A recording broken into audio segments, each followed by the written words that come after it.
Bashkimi Evropian I quan zgjedhjet e 11 majit gjithëpërfshirëse, të qeta dhe transparente. Shqipëria të vijojë reformat për antarësimin në Union. Opozita proteston më 16 maj, ditën kur në Tiranë mbahet samiti I Komunitetit Politik Evropian. Berisha nuk njeh humbjen dhe refuzon të japë dorëheqje. Socialistët fitojnë thellë dhe sigurojnë 82 mandate, Partia Demokratike 52, Partia Tom Doshit 3 deputet, hynë në parlament Sheaj, Qori dhe Lapaj. Rritet tensioni në ferma VIP, Alba kërkon të largohet pasi Limi u afrua me një tjetër konkurrente. Big Basta surprizohet nga bashortja e tij Vesaluma.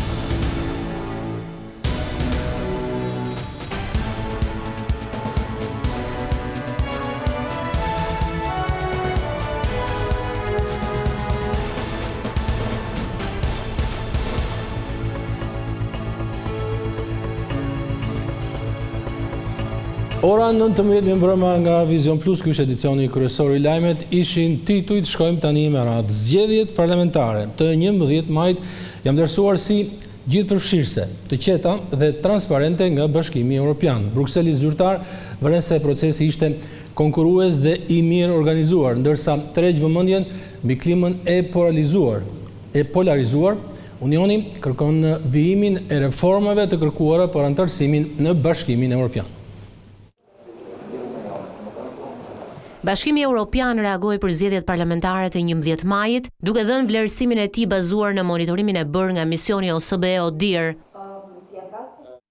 Zgjedhjet u menaxhuan përgjithsisht në një mënyrë gjithëpërfshirëse dhe transparente. Dita e zgjedhjeve ishte e qetë dhe organizuar mirë, pavarësisht disa mangësive. Zgjedhjet në përgjithësi ishin konkurruese dhe të zhvilluara në mënyrë profesionale, dhe kandidatët në përgjithësi ishin në gjendje të bënin fushat lirisht, megjithse disa raportuan se u përballën me kërcënime. Megjithatë, votimi u zhvillua në një mjedis shumë të polarizuar, në të cilin garuesit nuk gëzonin kushte të barabarta loje.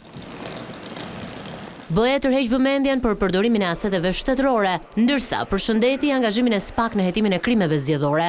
Për shkak të përdorimit të gjerë të burimeve administrative dhe ndikimit institucional, mund të ndodhë që shumica qeverisëse të ketë pasur avantazhin e të qenit në pushtet. U bën akuza të shumta për presion mbi votuesit, veçanërisht punonjësit publik. Përpjekjet e koordinuara për të hetuar dhe ndjekur penalisht krime zgjedhore janë një zhvillim I mirëpritur dhe ndjekja e tyre është e nevojshme për të adresuar shqetësimet e vazhdueshme të keqpërdorimeve zgjedhore.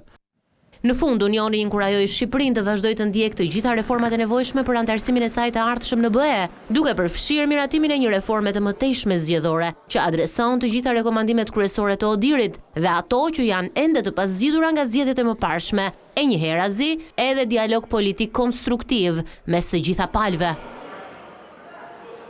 Qeveria italiane uron në qeverinë e Tiranës për mbajtjen e zgjedhjeve të përgjithshme politike. Në një tekst, kryeministri Meloni shkruan: "Dëshiroj të bëj urimet më të sinqerta për kryeministrin Rama për konfirmimin e tij në krye të qeverisë shqiptare. Misia e thellë dhe bashkëpunimi strategjik që lidh dy kombet tona është përforcuar edhe në saj të nismave të përbashkëta, fruti I një dialogu konstruktiv dhe vullnetit të përbashkët për të përballuar sfidat globale", thot Meloni. "Do të vazhdojmë të punojmë për të konsoliduar më tej lidhjet mes dy popujve për arritjen e objektivave të përbashkët, përfshirje dhe stabilitetin në Ballkan dhe përparimin evropian të Shqipërisë", shkruan Giorgia Meloni kryeministrit Edi Rama me rastin e zgjedhjeve. Sali Berisha deklaroi sot se opozita do të protestojë më 16 maj, ditën kur në Tiranë mbahet samiti I Komunitetit Politik Evropian. Ai tha se Partia Demokratike do t'i tregojë udhëheqësve të Bashkimit Evropian atë që ai e quan libri I zi I shkeljeve të 11 majit. Berisha akuzoi Ramën se përdori bandat në zgjedhje, ndërsa refuzoi të largohet, të jap dorëheqjen, duke shpërfillur kështu statutin e Partisë Demokratike. Partia Demokratike nuk e pranon humbjen e thellë në këto zgjedhje dhe për ta kundërshtuar rezultatin, kryetari Sali Berisha njoftoi protestë kombëtare të njëjtën në ditën që Tirana do të mikpres samitin e Komunitetit Politik Evropian. Libri I zi këtyre zgjedhjeve shkruhet me datën 16 në ora 17 në bulevardin Zogu I Parë për të sensibilizuar opinionin publik botëror mbi krimet monstruoze të përbindshit elektorale Edi Rama që nuk respekton asnjë rregull, asnjë ligj kombëtar dhe ndërkombëtar për zgjedhjet. Opozita pretendon se vullneti i lirë i qytetarëve nuk është ai që tregojnë shifrat e dala gjatë numërimit të votave, për shkak të angazhimit që sipas Berishës, bandat kriminale patën në këtë proces elektoral.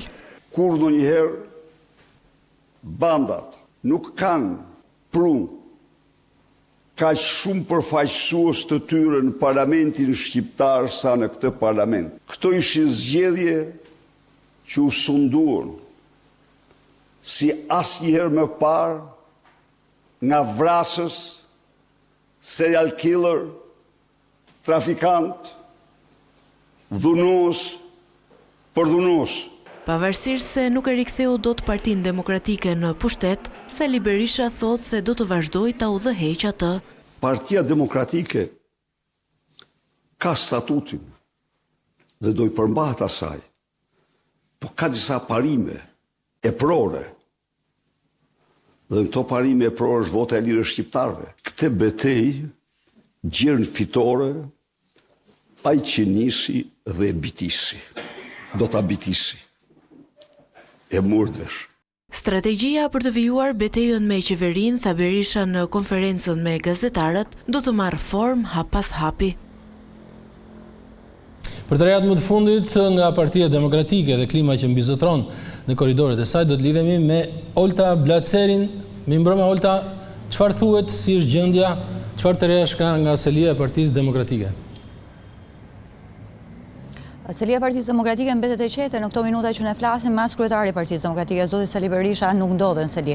Megjithatë duket se rruga ku do të ecë PD-ja pas humbjes së zgjedhjeve të 11 majit u përcaktua sot, kur zoti Sali Berisha sqaroi se do të ketë 2 shtylla mbi të cilat do të bazohet aksioni opozitar. Para protestat, që do të jenë jo vetëm një, por e para do të zhvillohet ditën e premte kur Komuniteti Politik Evropian Samiti do të mbahet në Tiranë, e gjithë liderët e BE-s do të jenë në Tiranë. Por më pas pritet të ketë sërish protesta. Shtylla e dytë ku do të ecë PD-ja është grumbullimi, dokumentimi i çdo lloji parregullësie që pretendon PD-ja se ndodhin procesin e 11 majit, e do të përpiqet që me gjitha këto materiale të informojë ndërkombëtarët për të pasur një reagim më të fortë për zgjedhjet.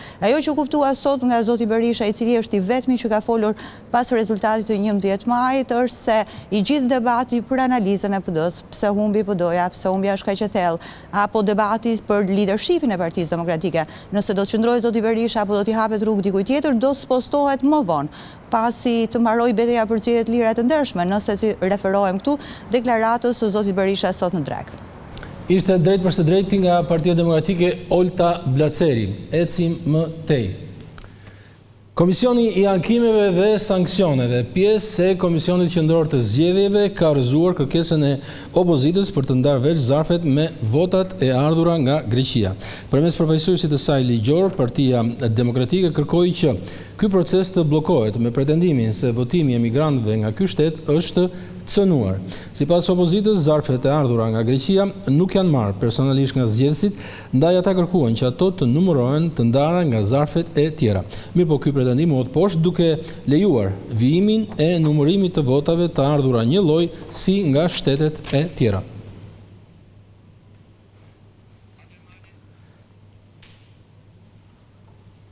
Vijon ndërkohë numërimi i votave të ardhura nga diaspora në një proces të gjatë dhe që është disi edhe i lodhshëm, një proces që zhvillohet në mjediset e Parkut Olimpik në kryeqytet, ku ndodhet për ne Ermal Qori. Përshëndetje Ermal, cila është situata, cilat janë të rejat më të fundit?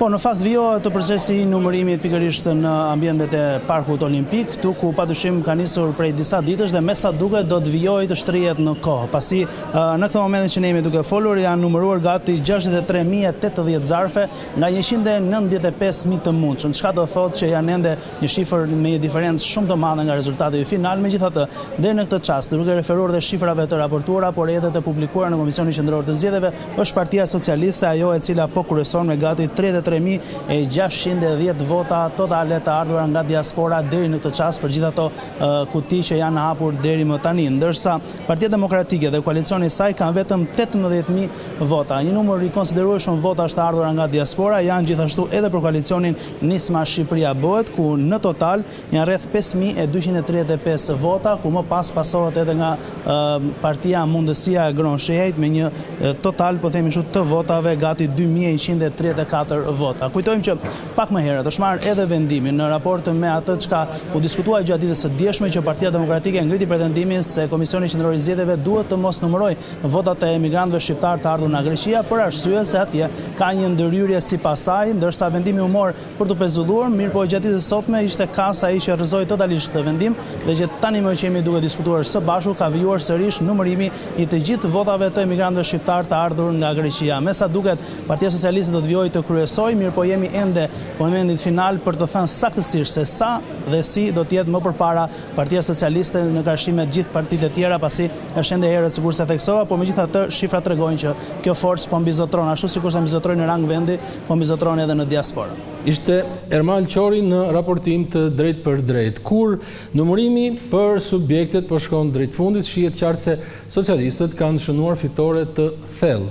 Edi Rama, socialistët kanë siguruar 82 mandate, ndërsa Partia Demokratike dhe aleatët e saj vetëm 52 të tilla. E treta, me 3 deputet, renditet Partia Social-Demokrate e Tom Doshit, pavarësisht se numrin më të madh të votave në rang republike e ka koalicioni i Adriatik Lapajt që ka siguruar në fakt vetëm një mandat. Në parlament do të hyjnë edhe Arlind Qori, Agron Shehaj. Gati 95% e votave në 5.225 qendra votimi në rang vendi janë tashmë të numëruara, duke thelluar kështu gjithnjë e më shumë ndarjen e mandateve për Partinë Socialiste nga forcat e tjera politike. Partia Socialiste ka të konsoliduar aktualisht 82 mandate në rang vendi, e ndjekur nga Partia Demokratike dhe aleatët e saj si forcë e dytë politike, por me një numër prej 52 mandatesh. Për sa i përket partive të tjera, Partia Social-Demokrate e Tom Doshit ka arritur të sigurojë 3 mandate me më shumë se 46.000 vota. Por surpriza është Shqipëria Bëhet e Adriatik Lapaj me gati 4.000 vota më shumë se PSD, duke renditur atë si forcë e tretë aktualisht. Ndërkohë, Partia Mundësia e Gron Shehaj ka arritur të sigurojë vetëm mandatin e këtij të fundit, por po lufton për të marrë të dytin me më shumë se 41.000 vota të siguruara deri më tani. Lëvizja Bashkë Arlind Qori gjithashtu ka siguruar një mandat me rreth 20.000 vota deri tani.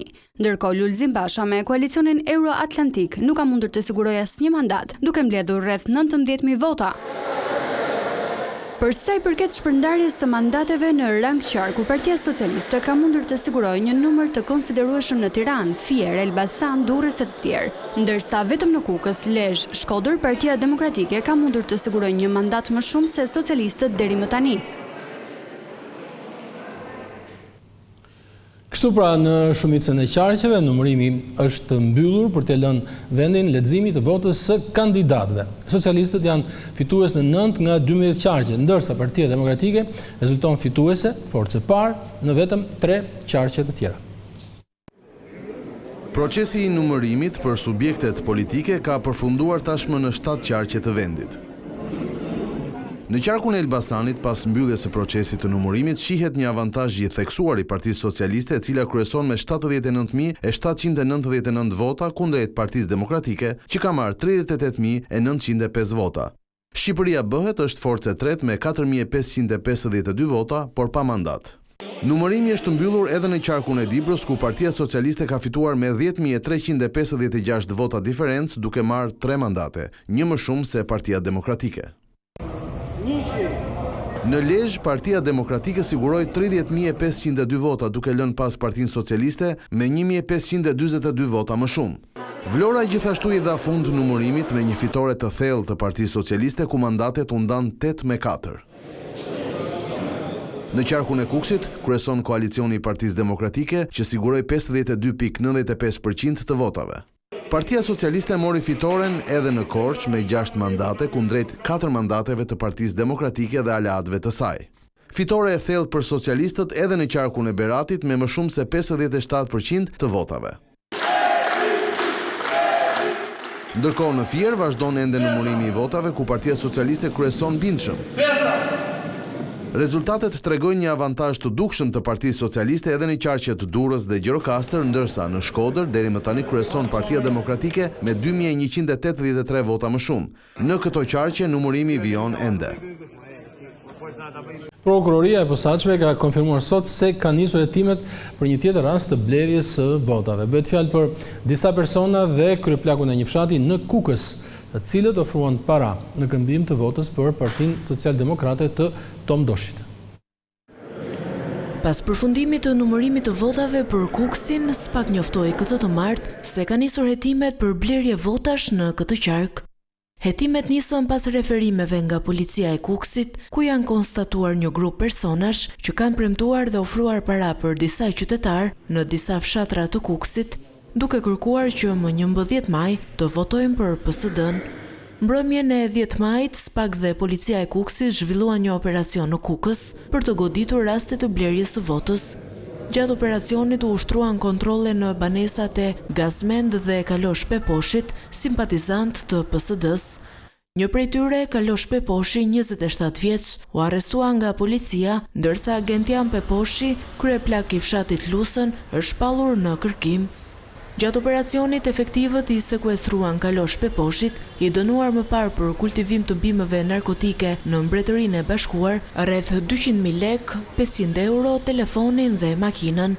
SPAK po vijon hetimet për të identifikuar dhe vënë para përgjegjësisë personat, të cilët morën para në këmbim të votave të tyre për subjektin politik.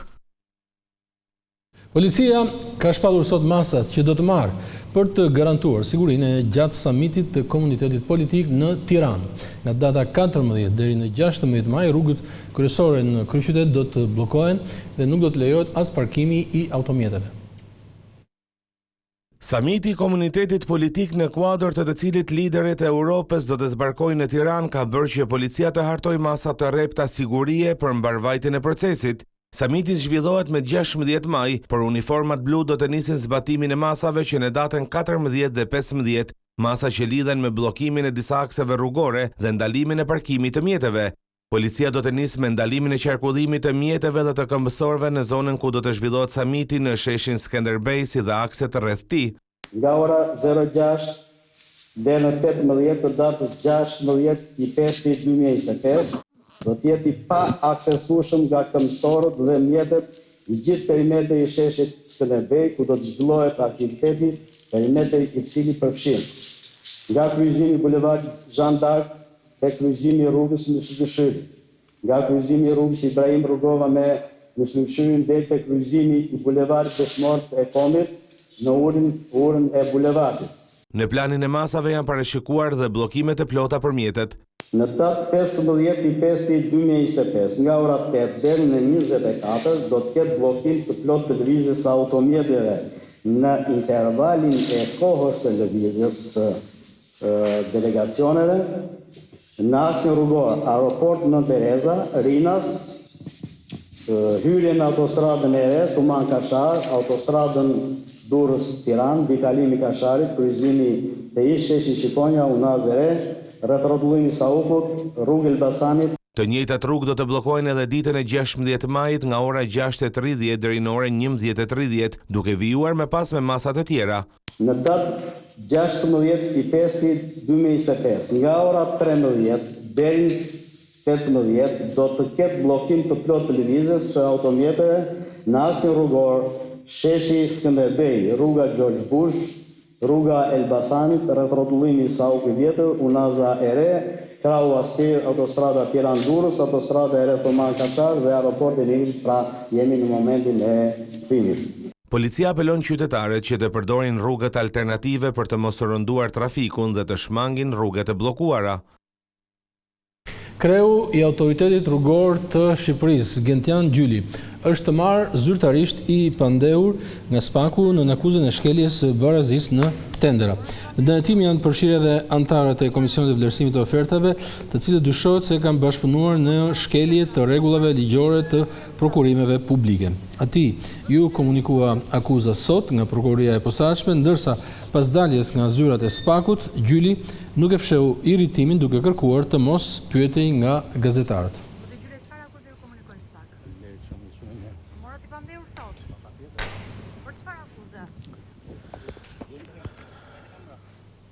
Markat ndërkombëtare të jahteve dhe kompanitë të mëdha të huaja dhe shqiptare u bën pjesë e panairit detar në Marina Orikum në Vlorë. Ky aktivitet shihet si një mundësi e mirë për promovimin e turizmit dhe zhvillimin e ekonomisë blu.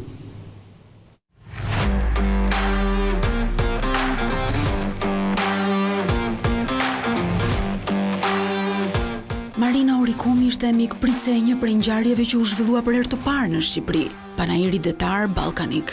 Ky event është i rëndësishëm për industrinë detare dhe synon që të kthehet në një pikë takimi të përvitshëm për të gjithë të apasionuarit e detit, si dhe bizneset që merren me industrinë detare dhe ato të jahteve.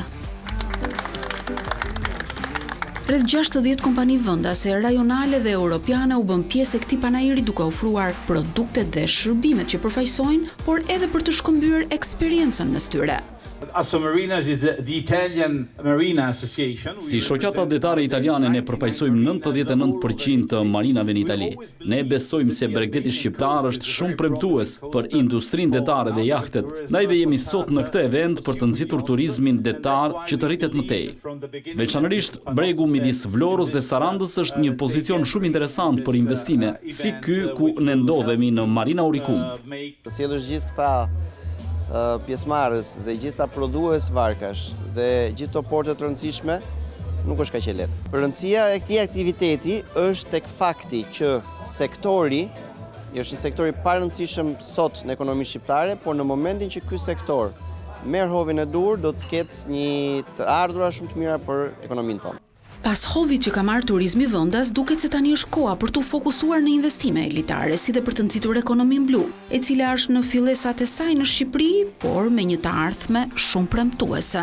Në Shqipëri ka filluar blerja e jahteve, do filloj siç ishte dikur blerja e makinave, që të gjithë shkuan morën makina të vjetra, tani kanë kaluar te të rejat. E njëjta gjë do ndodhë dhe me jahtet, kështu që neve duhet të mësohemi me këtë gjë. Në panairin 3 ditor të zhvilluar në Marina Orikum nuk munguan dhe demonstrimet ujore nga komanda e qendrës polumbare shqiptare. Dy efektiv janë duke kryer një operacion në New York që stimulojnë kërkimin për dhe gjetjen e municionit të paplasur ose municioneve të tjera në zonat ku ne operojmë. Por një event i tillë mbar dhe një tjetër rëndësi, ai është një mundësi për investitorët e huaj që duan të hyjnë në tregun detar, por edhe në tregun e real estate-it. Të dy tregjet përfaqësojnë turizmin elitar, aty ku synohet të shkohet në të ardhmen. Grupi Concord Investment, mbështetësi i një eventi të tillë, erdhi në këtë marinë me një projekt ambicioz që do të zhvillojë më tej zonën, duke sjellë një standard të munguar në tregun turistik. Atë që ne implementuam në San Pietro, atë që po implementojmë në San Nicolas në Palas, aty do ndodh nesër në Arameras. Kjo marinë, si thua, e shton atë larmishmërinë që Concord Investment ka fokusin tek pasuritë e paluajtshme, të cilat në Shqipëri në këto momente, siç edhe keni informacion, kanë arritur në një nivel goxha të mirë, fal interesit e jashtëzakonshëm, por fal edhe investimeve dhe fal edhe projekteve të cilat janë të realizuara dhe të kuruara në çdo detaj. Panairi detar ballkanik nuk është vetëm një event për dashamirësit e detit apo për bizneset e kësaj fushë. Ai është një sinjal tregues se ku duhet të fokusohen investimet për të patur një turizëm të qëndrueshëm dhe elitar dhe për të mos mbetur në lojën e shifrave turistike.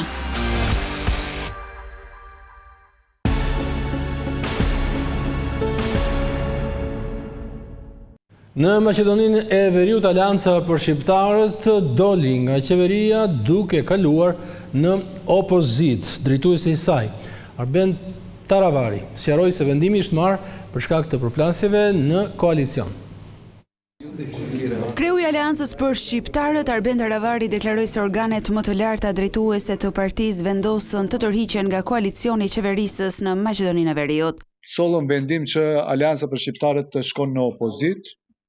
Aleanca për Shqiptarët krenarisht tregon se vitin e kaluar bashku me partitë e Vlenit arritëm që ta sjellim ndryshimin apo rotacionin politik të shqiptarët, po ky ndryshim fatkeqësisht konstatimi ynë është se nuk është ai ndryshim që e premtuam, po vetëm një zaventësim. Për shqiptarët kur nuk ka besim të ndërsjellët mes partive të koalicionit me një qeveri dhe kur ka dyshime e konspiracione nuk i mbetet gjë përveç që mos jetë pjesë e atyre dyshimeve dhe konspiracioneve. Ai tha se partia do të punojë për të rifituar besimin e qytetarëve në zgjedhjet lokale. Ne kemi pas plot pak kënaqësi gjatë qeverisjes tonë. A kemi qenë edhe ne fajtor, po se po, e pranojmë fajin dhe me një moment i kërkojmë falje qytetarit shqiptar. Ne kemi vendosur të kthehemi te qytetarit, të përgatitemi për zgjedhjet lokale dhe në nëntor ta sjellim fitoren e madhe për Aleancën për shqiptarët. Sipas tij, shqiptarët po trajtohen më keq se më parë. Edhe plot pa kënaqësi tjera, të cilët na i thonë qytetarët përditshmërisht, kryesisht bëhet për marginalizimin e shqiptarëve në administrat dhe punësimin masovik të maqedonasve dhe pjesëmarrja e vogël e shqiptarëve që punësojnë në institucione shtetërore. Taravari është takuar edhe me kryeministrin Mickovski, i cili deklaroi se qeveria është e qëndrueshme me apo pa Taravarin.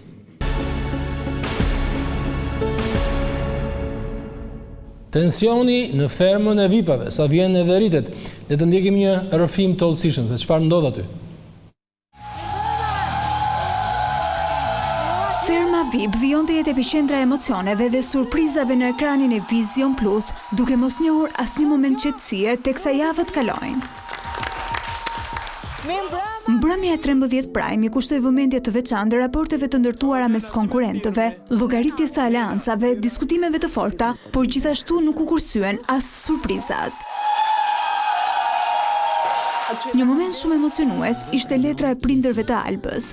Ata i shprehen mbështetjen dhe krenarim për mënyrën se si po e përballon lojën. Shijoj qëndrimin tënd në fermë. Të duam pafund. Letra erdhi pas një momenti të vështirë kur prindërit nuk pranuan ta takonin në fermë, çka e bëri surprizën edhe më të fortë emocionalisht. Marrëdhënia e Albës me Limin, që shpesh ka patur momente uljesh dhe ngritjesh, duket se ka marrë një tjetër rrjedh gjatë kësaj jave. Afrimi i fermerit me nenën që pas futjes së saj në fermë ka bërë që raportet të lëkunden, ndaj dhe për këtë arsye Alba ka kërkuar largimin. Mos më shty se nuk kam ndërmend që ndroj as pak më gjatë në mes gjithë intrigave që bëhen këtu. Një deklaratë e papritur e saj ndryshoi gjithçka. Moderatorja Luana Vjolca sqaroi se sipas kontratës, Alba duhet të qëndrojë edhe 24 orë në fermë përpara se të marrë një vendim përfundimtar. Duhet të realizohet 24 orëshi, siç e keni të nënshkruar në kontratë. Por vendimi... Ndërkohë, gara në ferma VIP mori një tjetër kthes dramatike me sfidën e javës. Ester, si kryefermerja në detyrë, zgjodhi Big Bastën dhe Anduelin për përballje. Në vijim të rregullave, secili prej tyre duhet të zgjidhte një partner për kundërshtarin. Big Basta zgjodhi që krah Anduelit të ishte Frederiku, ndërsa Andueli vendosi që Randi të bashkojë me Big Bastën. Por formula vazhdon. Sfida spektakolare që përfshinte kalimin përmes telave në shi artificial dhe më pas mes flakëve u fitua nga çifti Big Basta e Randi. Përpasoj, Andueli dhe Frederik Ndoci u dërguan automatikisht në televotim. Ata zgjodhën që të merrnin me vete dhe 2 konkurrentë të tjerë, Limin dhe Elinarën, duke plotësuar kështu 4-shën që do të përballet me votën e publikut. Një tjetër moment i paharrueshëm i kësaj mbrëmje ishte ditëlindja e këngëtares Vesa Luma, e cila festoi në ambientet e fermës me një surprizë për bashkëshortin e saj, Big Bastën. Ferma VIP po hyn në një fazë vendimtare me emocione dhe tensione që rriten çdo ditë, teksa çdo konkurrent përballet jo vetëm me sfida fizike, por edhe me ato emocionale që e bëjnë këtë reality një nga më të ndjekurit në ekran. Ndaj, për të mos humbur asnjë moment, Ferma VIP transmetohet 24 orë në 2 kanale të dedikuara të platformës String, si dhe në përmbledhjen ditore në orën 17 në ekranin e Vision Plus. Duam shumë natën e mirë, jemi në prajmin e ardhshëm të premten. Përfunduam me edicionin kryesor të lajmeve për sot e martë 13 maj. Ju urojmë mbrëmje të këndshme.